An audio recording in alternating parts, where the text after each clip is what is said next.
Hi everyone, welcome back to Crypto Basics. In today's video, I'm going to be showing you how to change your password on XcelPay wallet application. So let's dive into the video right away. Tap open XcelPay wallet application from your app drawer and also make sure to log into your account. Once signed into your wallet, go ahead and tap on the menu button at the bottom right corner. From the menu tab, tap on the arrow right next to security. You will need to enter the PIN code for your wallet in order to change it. Now from the security settings menu, tap on change PIN and enter your current PIN that you've set for your account.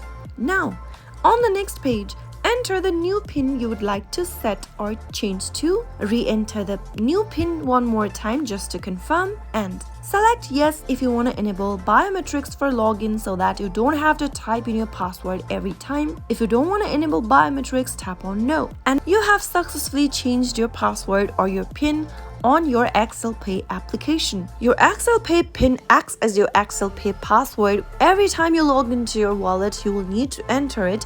So that is how you can easily change your XcelPay password. Make sure to type in the new password every time you sign into your XcelPay wallet, and then you will be able to get to your wallet back again. So that is how you can easily do it. If you found the video to be helpful, go ahead and give us a thumbs up. Don't forget to subscribe to the channel by hitting the subscribe button. Also press on the bell icon so that you'll never miss another upcoming upload from us. I'll be back again with the next video. Thank you for watching.